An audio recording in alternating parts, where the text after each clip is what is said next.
Interscholastic sports are the focus of Chapter 5. From a functionalist theory perspective, high schools have several roles. The first is to transmit knowledge, whether it be the actual academic knowledge or knowledge about how to interact with people. The second is to promote social and political integration, so the idea of, again, those shared values and teaching people how to integrate into society. 3, to provide a moral code, so things like cheating on tests, handing in and plagiarizing papers. So it reinforces that if you do those things, you'll get punished. And then finally, it also sorts and selects students. So sorting is important for employment. Competition for grades is seen as good because it motivates people and teaches them to follow the rules of society. In comparison, conflict theory argues that high schools are elite organizations that sort students based on social class and thus preserve economic equality. Wealthy students are at an advantage in terms of instruction and the type of ways knowledge is conveyed, which is similar to what they're used to. In addition to, their parents are much more likely to advocate that they're in AP, advanced placement, and college tracks than those in the working class. So as the graph illustrates, high-income students account for about a third of the high-achieving students graduating from high school, but estimates suggest that 74% of students in the top 146 colleges came from the richest quartile of households. In addition, the study also found that the gap between the highest and lowest income groups in college enrollment has increased over time as more seats in highly selective schools have become occupied for students from high-income families. So working class and lower income families are getting pushed out of selective institutions. Similar to conflict theory, feminist theory argues that high schools are also elite organizations. However, conflict theory argues that students are sorted based on social class, while feminist theory argues that students are sorted based on gender. Girls are encouraged to pursue fields like education, while boys are encouraged to pursue fields like science, engineering, and math. And when they go into colleges and they graduate from college, they get degrees in these different things.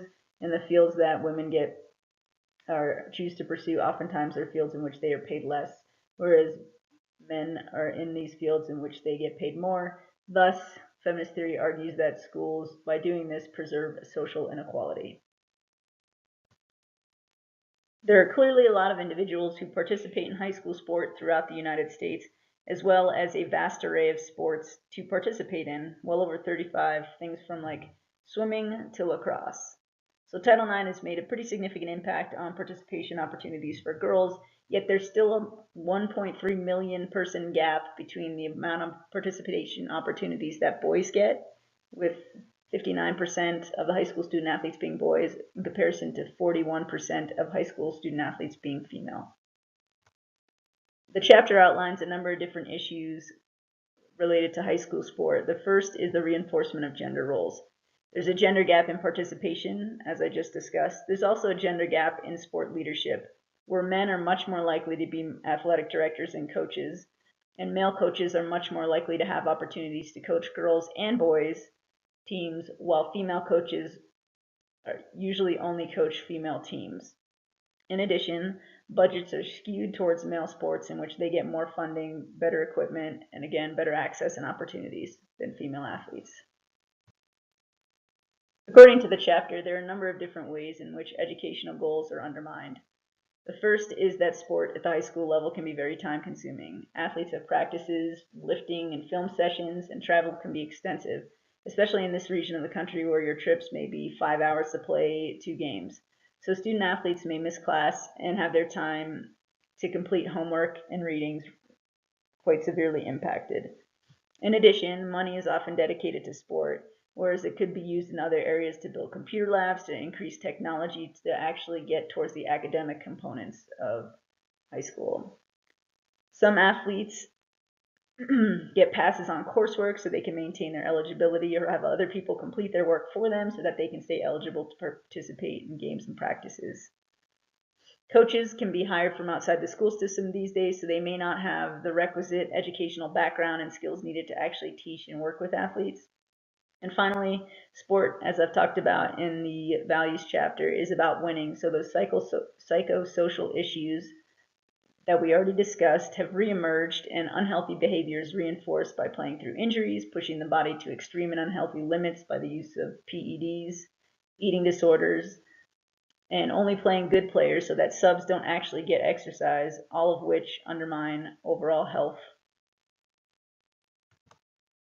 Elitism and specialization is another problematic area at the high school level.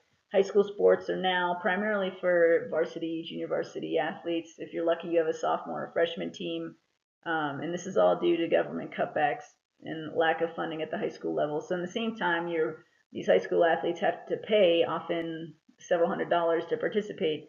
So you're creating a number of different barriers from a skill level standpoint, from a social class standpoint, that leaves out a lot of students who may want to participate in physical activity and learn some skills that they can take with them across the lifetime, but they don't have opportunities to because there are no intramural programs. Along the same lines, there are only a handful of states in the United States that actually have high school leagues for adapted sports for people with disabilities. And finally, the specialization of high school athletes who start playing one sport and only play one sport from the time they're like 8 or 10 years old may lead to burnout. It may lead to overuse and repetitive use injuries. So they don't participate in sport shortly after high school. Due to a lack of government funding, high school sports have moved towards a corporate model in which they can sell naming rights to stadiums to generate some revenue. They sell sponsorships to local or national businesses to gain some money back. Another area of concern are fraudulent prep schools. These are schools that exist to keep athletes eligible. So essentially they're diploma mills that inflate transcripts and provide degrees that leave student athletes ineligible for college or completely underprepared. And then finally, there's been increased exposure and commercialization of high school athletes. So there are state level tournaments and national tournaments that are sponsored by McDonald's, Adidas, and Under Armour that are televised through things like ESPN, through YouTube, through social media. They're recruited by boosters. So all of these three factors have led to corporate sport, and there are two more. Along the same line as the increased exposure and commercialization is that high school athletes have now been turned into professional athletes to some extent. They train year-round. They're held back a year so that they can physically develop in order to dominate their opponents. They're recruited to schools, much like professional athletes are recruited to different organizations. In that recruiting piece, we see all the time. So there are televised signing days for all different sports. It gets publicized in newspapers. Colleges send athletes like 150 letters at a time to reinforce that they want them to come to their institution. So all these factors lead to us being able to answer this question: what do we mean when we say high school sports corporate? It's commercialized, it's professionalized, it's sponsored much like professional sport. So with this heavy recruitment to colleges, the question remains, what's the likelihood of high school athletes moving on to play collegiate sports? These next 3 slides will answer that question to some extent. If you're a high school men's basketball player, you have a 3.4% chance of playing at any level, Division I, II, or III in the NCAA. If you're a women's basketball player at the high school level, you have roughly a 4% chance of playing in the NCAA, either Division I, II, or III. If you're a high school football player, you have a 6.5% chance to make it from the high school level to the NCAA level. So in sum, all 3 of these sports just pictured here, you have basically a 90% chance that you won't actually play collegiate varsity sport at the NCAA level. Yet we seem to feed into this narrative societally that everybody has a chance to make it. Well, you may have a chance, but it's 90% chance that you won't make it, unfortunately.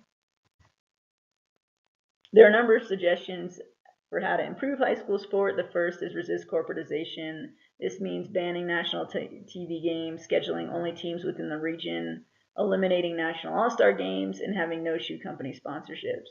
Second seems pretty easy, right? Enforcing academic standards for participation. So requiring that student athletes take core courses, having a certain GPA, which most institutions do, and have a no pass, no play policy. So if you don't pass your classes, you cannot play or practice.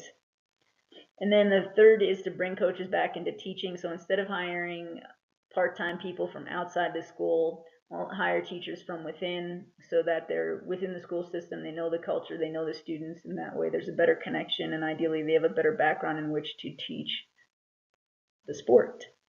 Minimize elitism, meaning that offer more sports, like more intramural programs at the school level, so that it's not just sport for the elite few. You have more opportunities in a broader range of sports in which people can play, in addition to people with and without disabilities. And then finally, increase students in the decision-making process. So have them work with coaches in strategizing, planning practices, dole out and enforcing punishments within the team, so that gives them greater incentive and greater ownership over the actual programs.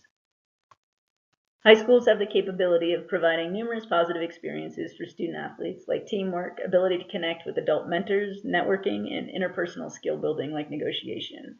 Unfortunately, high school sports also have some clearly detrimental components, like the reinforcement of gender roles, undermining academic goals, professionalism, and the commercialization of student athletes.